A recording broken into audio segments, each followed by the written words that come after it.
What does exceptional health really mean after 70 to you? Is it about running marathons, or is it something simpler? Something that challenges what we think about aging? Hello, this is Professor Allen, and today we are diving deep into the surprising secrets of thriving in those golden years. Our mission is to pull out the most surprising facts and practical tips from a whole stack of sources, so you can truly live vibrantly after 70. Please watch to the end, so you don't miss some surprising information that could really improve your health and longevity. I've gathered research from big names like the National Institute on Aging, Harvard, Mayo Clinic, and Stanford. I'm also weaving in advice from longevity experts and even a 70-year-old naturopathic doctor sharing her own experience. The goal? Actionable knowledge for truly vibrant aging. As always, our presentations are for information only. Any medical issues or questions you have should be presented to a trusted medical professional. Let's kick things off with a fascinating idea. What if being extraordinary after 70 comes down to just 3 surprisingly simple abilities? That's what one source, wellness-wise, suggests. And while it sounds almost too simple, the science behind these is actually pretty compelling. First up is balance, just being able to stand on one leg. A study in the British Journal of Sports Medicine found that people over 70 who can hold that for 10 seconds have a 34% lower risk of dying from anything. That's right. 34% just from standing on one leg. It's not just a party trick. It reflects muscle strength, coordination, and even brain health, all working together. The second sign, walking 10,000 steps a day without feeling wiped out. The Journal of Aging and Physical Activity connects this to lower risks of heart disease, diabetes, and even Alzheimer's. Plus, there's a link to endorphins, so you feel happier and have a better mood overall. And the third one, which is sometimes overlooked, is keeping a short memory. Quick recall. A big Harvard study emphasized that it's not just your genes. Seniors who keep their minds active with puzzles, learning new things, and hobbies stay sharper well into their 80s. It's all about activity. Those are really eye-opening, but it makes you wonder, are there other signals? Things our bodies might be telling us about how long we might stick around? Absolutely. When I dug deeper, I found material from Diamond Years that points to 7 more scientifically proven signs. These give an even clearer picture of longevity after 70. First, circling back, standing on one leg really is fundamental. It shows coordination, muscle strength, and brain function. Think of someone like Carol, 78, still steady, versus Nancy, who struggles. The good news? You can improve it. Simple things like practicing while brushing your teeth or trying some Tai Chi can make a difference. Number 2, your grip strength, a firm handshake. It's more than manners. Research shows it's a clear sign of overall vitality. Strong muscles, good circulation, even a healthy nervous system. Think of Robert, 72, with a firm grip versus Walter, whose grip is weakening. That can signal muscle loss and frailty. But again, there's a simple fix: squeezing a tennis ball regularly. It sounds small, but it directly strengthens those forearm and hand muscles, really important for daily tasks and overall vitality. Third, walking speed. A steady, brisk pace is tied directly to overall health, muscle strength, heart function, and even brain health. Like Joe, 75, still walking briskly, versus Frank, same age, who's slowed down a lot. That slowing can signal health declining. Number 4, your sleeping patterns. Consistent, good-quality sleep isn't a luxury. It's absolutely essential for body repair, immune system, and clearing out brain toxins. Sam wakes up refreshed, but Graham's restless nights are linked to memory issues, heart disease risk, and weaker immunity. 5th, appetite and eating habits. A healthy appetite and a balanced diet keep your body strong, your immune system up, and your energy levels high. Margaret, 79, still enjoys her food. Susan's declining appetite can be a red flag for problems absorbing nutrients, even muscle breakdown. Number 6, how you handle stress. Chronic stress isn't just in your head. It physically weakens your immune system, ups your heart disease risk, and actually speeds up aging at a cellular level. John uses deep breathing, stays social, and manages well. Richard worries constantly, and it wears him down, raises blood pressure, and messes with sleep. And the last one, number 7, social connections. This one gets underestimated a lot. Strong social ties consistently lead to longer, healthier lives. Eleanor has an active social life. Barbara is more isolated, and research clearly links that isolation to higher risks of heart disease, depression, and cognitive decline. Connection is vital. So what's the common thread tying these together? Is it just overall health, or is there something specific linking them to living longer? The common thread is really resilience. Each one reflects your body's and mind's ability to adapt, recover, and resist the wear and tear of aging. Grip strength, for example, isn't just about hands. It correlates with overall muscle mass, protein synthesis, and how well your body repairs itself. Social ties reduce chronic stress and inflammation, directly impacting heart health and immune function. So yes, they show vitality, but they're also part of the biology determining how well and how long we live. This all makes sense, but it brings up something crucial. Our sources mention the idea of a biological cliff around 70, where aging seems to suddenly speed up. What's actually happening inside us then? It's a profound shift. Think of your body's repair system. A study from Cambridge in Nature showed that after 70, the source of new blood and immune cells, hematopoietic stem cells in your bone marrow, shrinks dramatically. Instead of having hundreds of different cell types working, you might be down to only 10 or 20. And crucially, these remaining cells have built up years of damage and mutations, so they're not great at fighting infection or controlling inflammation. This biological bottleneck perfectly explains why we suddenly see a sharp rise in chronic diseases around this age. The big three causing most deaths after 70 are 1. Cardiovascular disease, often silent, with high blood pressure and artery issues usually from aging vessels plus diet and inactivity. The good news? It's largely controllable. 2. Cancer. As you age, there's more chance for genetic mutations and cells lose repairability, so cancer risk goes up. And 3. Respiratory diseases. Lungs get weaker, maybe from pollution exposure or smoking, leading to things like COPD or even life-threatening pneumonia. That cliff idea is pretty sobering. It makes me think, if these internal systems are declining faster, what subtle signs should we be looking for on the outside? The signs aren't always obvious.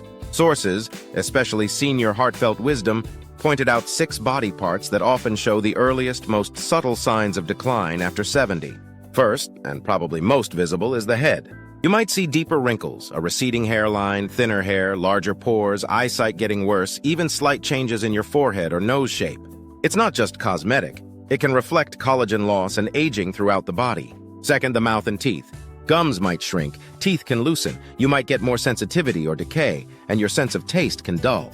That might make food less appealing, leading to poor nutrition, which affects everything. Third, your blood vessels. Less elasticity means higher risk of high blood pressure, hardening arteries, and strokes. You might just feel it as getting tired more easily after a short walk. That's a sign they're working harder. Fourth, the heart.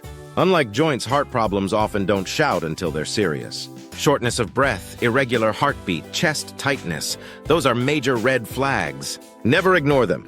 Fifth is the digestive system. Things just slow down. Less motility can lead to constipation and trouble digesting richer foods, undermining nutrient absorption, which you need for everything. And sixth, the legs. Aching joints, weak knees, finding it harder to go downstairs, clear signs of losing lower body strength and reduced mobility.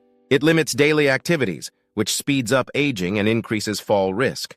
So what can we do? Are there simple things? Yes, definitely. The sources emphasize small, consistent habits like just 15 minutes of sunlight daily, especially morning sun. Great for circadian rhythm and vitamin D. Or try soaking your feet for 10 minutes before bed. It sounds simple, but it helps circulation, calms the nervous system, and preps you for sleep. And of course, brushing teeth and maybe a gentle scalp massage. It all adds up to the bigger picture of vitality. This really highlights that it's not just about what declines, but what you do with those daily habits. Some key ones. Maybe things you do wrong first thing in the morning and last thing at night. Sources like Max Hillwell and Diamond Years really focused on common habits that can silently harm health after 70, but they also offer easy fixes. Let's start with the morning. First big mistake, jumping out of bed too fast. That can cause a sudden blood pressure drop. Orthostatic hypotension, making you dizzy and raising fall risk. The fix? Wake up slowly. Wiggle fingers and toes, roll to your side, sit up, and just pause for a few seconds before you stand. Let your body adjust. Second mistake, skipping water first thing. You're dehydrated after sleep, and that slow circulation raises blood pressure and stresses the heart. The fix? Drink a full glass of water right away. Warm water with lemon is great. It's not just about thirst, it's about kickstarting everything. Third mistake, coffee before any food. On an empty stomach, it spikes stress hormones, irritates the gut, and can cause acid reflux and jitters. The fix? Eat something small first, banana, toast, anything to cushion your stomach. Fourth, ignoring morning stiffness and just launching into activity. Moving too fast when you're stiff is asking for injuries or falls, especially with less flexible joints. The fix? Gentle stretches before you get out of bed, ankle rolls, knee lifts, arm circles. Now, what about the other end of the day, bad bedtime habits? First big one, eating heavy meals too close to bed. It makes your digestion work overtime when it should be resting, slows metabolism, causes reflux, messes up sleep, and can spike blood pressure and sugar overnight. The fix? Aim to finish your last big meal 3 to 4 hours before bed. If you really need something, keep it light, nuts or fruit. Second bedtime mistake, sleeping in a room that's too warm. Our bodies get less efficient at regulating temperature as we age. Too warm puts strain on the heart, causes dehydration, and leads to restless sleep. The ideal temperature. Aim for a cool 60 to 67 degrees Fahrenheit. Use breathable blankets and light pajamas. Third mistake, drinking too much liquid right before bed. This leads to nighttime bathroom trips, nocturia, and increases fall risk from that blood pressure drop when getting up. Plus, it wrecks your sleep cycle and messes with melatonin. The fix? Taper off liquids by late afternoon, take small sips if needed, and definitely no late caffeine. Fourth bedtime no-no, sleeping in the wrong position. Flat on your back can worsen sleep apnea, and for some, sleeping on the right side puts pressure on the heart. The best position? Try sleeping on your left side. It seems to improve circulation, heart function, and even digestion, especially as we get older. A body pillow or elevating your head can help maintain it. This all links back to movement. Now, lots of us think walking daily is the gold standard for healthy aging, but my deep dive found something surprising. Relying only on walking after 70 could actually undermine your health. Here's the walking paradox.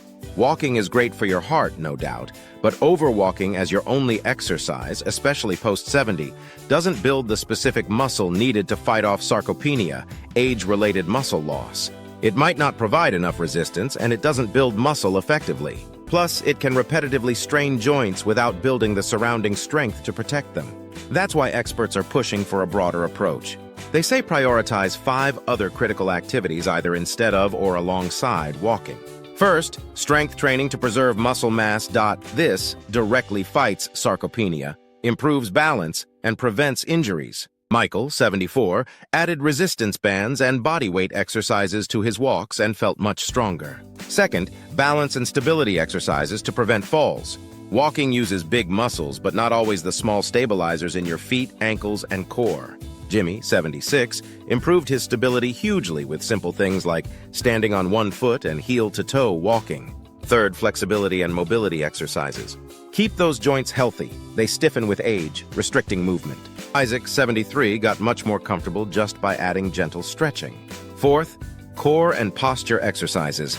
Protect your spine.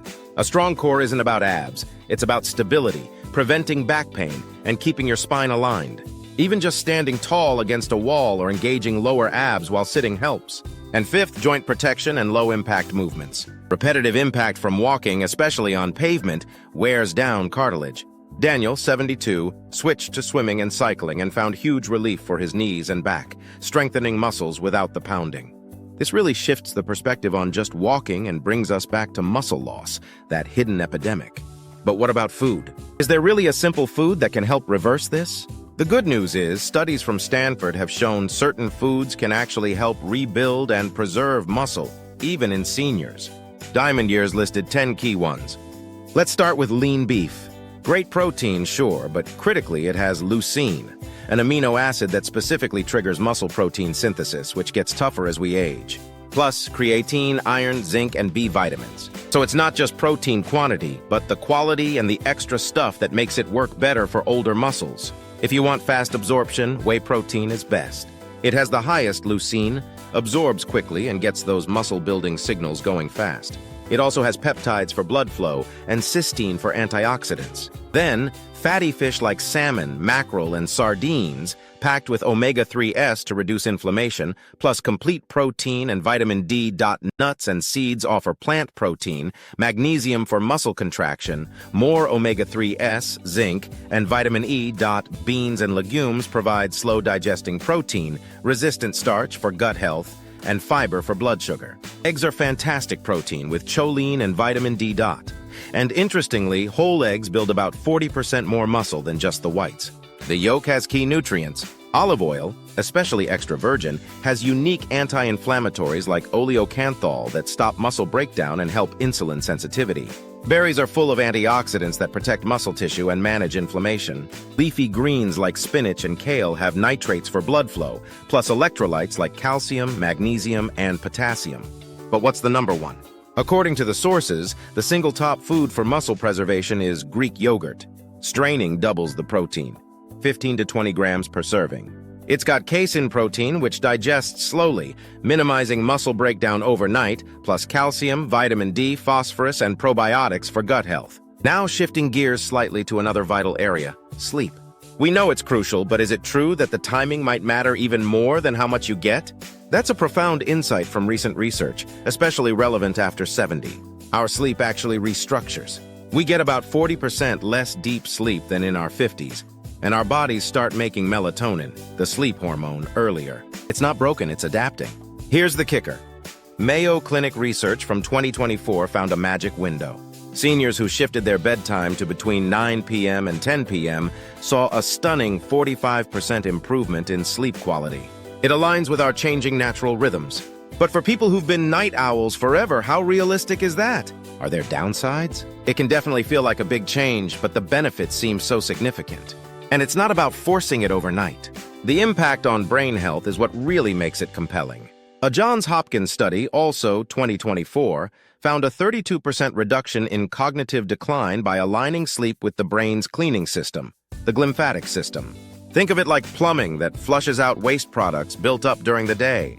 It works best, goes into overdrive, during those early hours of deep sleep, clearing out harmful proteins like those linked to Alzheimer's. There was an example of Mr. and Mrs. Thompson, mid-70s, worried about memory. They shifted to a 9:30 p.m. bedtime and saw real improvements in recall. So how do we actually do this? How do we hit that window? Here are 5 simple things. First, gradually shift your bedtime towards that 9-10 p.m. window, maybe 15 minutes earlier every few days, the 15-minute rule. Second, be strict about avoiding caffeine and heavy meals before bed. Remember, caffeine lingers for hours. Third, use dim lighting in the evening. It signals your body to wind down and helps melatonin. Fourth, build in relaxing activities before bed, gentle stretching, reading a real book, soft music. Fifth, ditch the screens, phones and tablets, at least 30 to 60 minutes before bed. That blue light is a major melatonin disruptor. What about common sleep problems seniors face? Things like sleep apnea, restless legs, medication side effects, nighttime urination, and pain definitely interfere. If those are issues, it's really important to talk to your doctor for tailored solutions. But the timing principle still holds. This brings up something sensitive, something many families navigate. After making your own choices for a lifetime, how do you protect your dignity and independence when well-meaning family starts to step in too much? It's such a delicate balance and really important. The Diamond Years source actually listed 6 secrets you should never share with your family after 70 for a peaceful life. It's not about being dishonest. It's about maintaining essential boundaries and protecting your autonomy. First, your financial independence. Being prepared with a will and power of attorney is smart, but surrendering day-to-day control of your money is different. Richard, a retired accountant, shared his finances, and suddenly his kids were scrutinizing every penny. The suggested response, a polite but firm, "Everything's in order, thank you." Boundary setting. Second, your medical information. Casually mentioning aches can turn into family monitoring every symptom. Margaret, 82, said after a busy spell, her daughter treated her like a collection of symptoms, not a person. The fix. My health is stable, thank you for asking. Keep it general unless necessary. Third, your daily routines and lifestyle choices. Control can creep in here. Thomas loved his morning walks, but his son started insisting on supervising them. The remedy. I appreciate your concern, but this is important to me. I'll be careful. Asserting your choice. Fourth, your relationships and social life, especially new friendships or, heaven forbid, romance. Elizabeth, 73, found her kids were doing background checks on a new male friend. The response? I'm enjoying getting to know new people. It brings me happiness. Focus on your feelings, not justifying the relationship.